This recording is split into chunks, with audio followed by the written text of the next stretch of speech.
Hello welcome to my channel. Telangana రాష్ట్ర ప్రభుత్వం మహిళలకు ఉచిత బస్సు ప్రయాణాన్ని విడుదల చేసిన విషయం తెలిసిందే. అయితే ఈ ఉచిత ప్రయాణం చేయాలి అంటే ఖచ్చితంగా ఆధార్ కార్డ్ అనేది మెయింటైన్ చేయాలి. కానీ ఇప్పుడు జూన్ 2 నుంచి రాష్ట్ర ప్రభుత్వం కొత్త విధానాన్ని అమల్లోకి తేబోతుంది. ఈ కొత్త విధానంలో ఖచ్చితంగా స్మార్ట్ కార్డ్ అనేది ఉండాలి.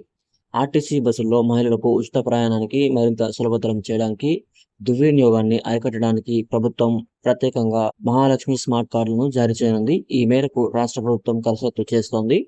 ప్రస్తుతం ఆర్టీసీలో విద్యార్థులకు రాయితీ, ఉద్యోగులకు, ఇతరులకు నెలవారీ సీజన్ పాస్ అమల్లో ఉన్న సంగతి తెలిసిందే. అదే తరహాలో మహాలక్ష్మిలకు స్మార్ట్ కార్డులు ఇచ్చేందుకు కార్యాచరణ రూపొందించింది. ప్రస్తుతం ఆధార్ కార్డు చూపించి మహిళలు ఉచితంగా బస్సుల్లో ప్రయాణిస్తున్నారు. ఇక నుంచి ఆధార్ కార్డుకు బదులు స్మార్ట్ కార్డు చూపించాల్సి ఉంటుంది. స్మార్ట్ కార్డులు వచ్చే నెల అంటే జూన్ 2వ తేదీ నుంచి అమల్లోకి తేవాలని ప్రభుత్వం భావిస్తోంది. ఈ ఏడాది ఫిబ్రవరిలో బడ్జెట్లో సన్నాహక సమావేశంలో ఆర్థిక మంత్రి బట్టి విక్రమార్క, రవాణా శాఖ మంత్రి పొన్నం ప్రభాకర్, ఆర్టీసీ ఎండీ నాగిరెడ్డి ఈ విషయమై సమీక్షించారు. 2026-27 రాష్ట్ర బడ్జెట్లో ఆర్టీసీకి నిధుల కేటాయింపు ప్రతిపాదనలు ఆర్థిక శాఖ మంత్రికి ఎండీ నాగిరెడ్డి వివరించడంతో స్మార్ట్ కార్డుల జారీకి సంబంధించిన వ్యయం గురించి వివరించారు.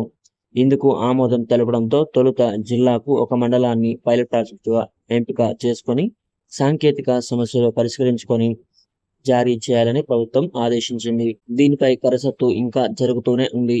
స్మార్ట్ కార్డుకు సంబంధించి విధి విధానాలు ఆర్టీసీ రీజియన్ పరిధిలోని అధికారులకు ఇంకా అందలేదు. త్వరలోనే సమాచారం అందే అవకాశం ఉన్నట్టు చెప్తూ ఉన్నారు. ఏటీఎం తరహాలో చిప్ తో కూడిన ఈ స్మార్ట్ కార్డ్ జారీ చేస్తారు. ముందుగా ఆధార్ కార్డ్, ఒక ఫోటో సేకరించి మహాలక్ష్ముల ప్రాథమిక సమాచారం చిప్ తో అనుసంధానిస్తారు.